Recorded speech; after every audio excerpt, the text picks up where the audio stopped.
And I'm very honored to join the table with so many distinguished scholars. And I will approach the theme from the perspective of US-China Dynamic.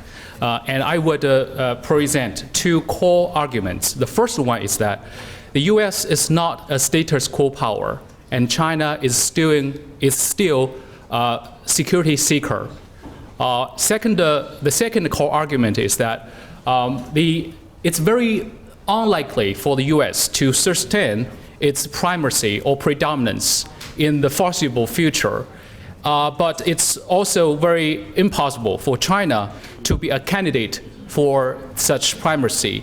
And I don't think there would be a Sino-centric order in this region in foreseeable future. But now we need to seriously to think about how we can reconcile the existence of U.S. alliance structure in this region and China's own security needs, and to find some practical means to address this increasing rivalry between these two powers. Firstly, the U.S. is not a status quo power. I think Robert Zoellick delivered a speech in Fudan University last year, and he made it very clear that U.S. is not a status quo power. And actually, for me, it is the pivot to Asia that is the very obvious revisionism at the systematic level made by the U.S. And it is to reshape regional security and economic arrangement to safeguard U.S. long-standing primacy or predominance in the region. Such move makes good strategic sense for Washington, but actually the pivot to Asia increase China's insecurity, deepen China's suspicion on the U.S., and change regional security climate, which is very consequential to China.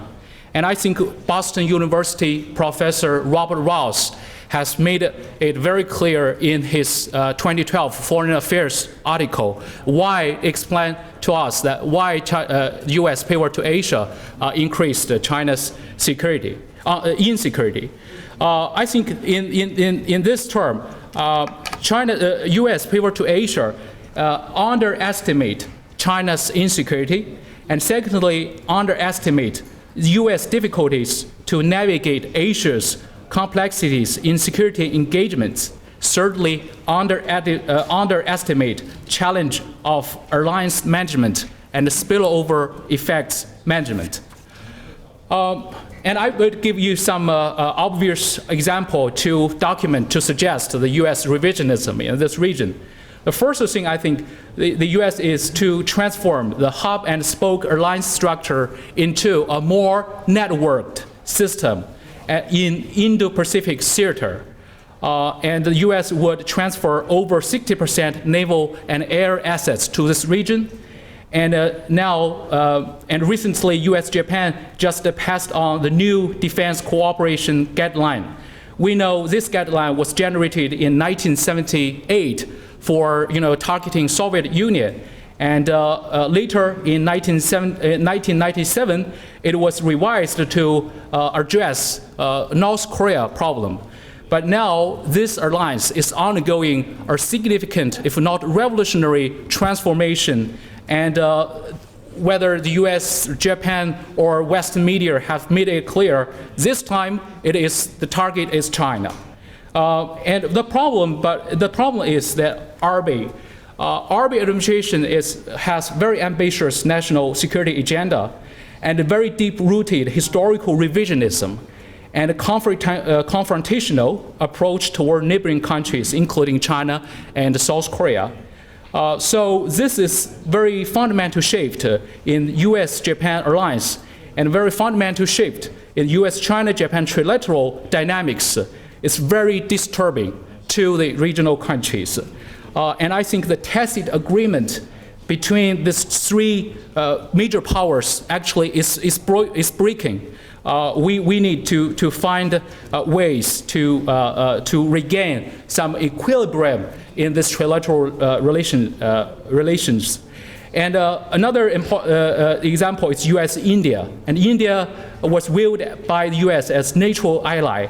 And Leo Panetta said, India defense cooperation with India is a linchpin in Indo-Pacific strategy. And Hillary Clinton encouraged India not only look east, but also act east. Another example is US-Australia relations. And US Marine have been located in Darwin, and I think days ago, David Sher stated the US government may be consider to deploy B-1 bomber in Northern Australia. Other things include the deployment of a missile defense system in ROK, and US, provide huge maritime security aid to the regional countries, personal training, weapon exports, intelligence sharing, and the US is still doing close-in surveillance in China coastal area over 500 times 1 year. Arms sales to Taiwan. So all of this suggests that actually U.S. is significantly reshaping the security and economic, TPP arrangements in this region. So China's foreign policy. I think the first thing is that China actually is entering another Deng Xiaoping moment. That means China is launching comprehensive reforms, and this urgently demands secure external environment. China is doing overhaul of global diplomacy, and the core word is building up global partnership network. And this suggests that the rising power, want to embrace openness and inclusiveness. And I think rising power in this new century, they don't need to pursue dominance, but they need to nurture and embrace connectedness in the different networks. So such change on Chinese foreign policy actually suggests the very deep fundamental change in the national security concepts of Chinese leadership. Yes, Chinese foreign policy, in this region, is proactive. We don't like the assertive. And I think days ago, a German colleague told me even the US use assertive to describe Germany's foreign policy, and they cannot understand and they don't accept it. But it's true, that's proactive. One Belt and One Road initiative, and China is wanting to play larger role in regional security affairs, CICA. I think the statement made by President Xi Jinping is absolutely true. It's a factual statement. So Asian countries should be responsible for Asian regional affairs. And the US is not an Asian country, even though the US is an Asia-Pacific country. And also President Xi Jinping made it clear that we welcome the constructive role played by the US in this region. And at the same time, I think China is very eager, it's very hard to push forward the inclusive diplomacy vis-a-vis the US in this region. So the bilateral relations is so far so good. We have very constant high-level contacts and good developments on military-to-military relations between our two countries. The one example is that the militaries are making the rule of the roads and the code of unplanned encounters in naval and airspace.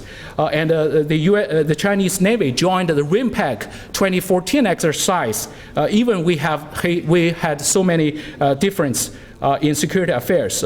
And also China and the US are exploring and is making joint efforts to help Afghanistan, have some cooperation on Afghanistan. So these are good news. But the bad news is that we have legitimate concern to worry that such bilateral relationship is entering a period of rising or increasing rivalry in light of the recent developments on South China Sea.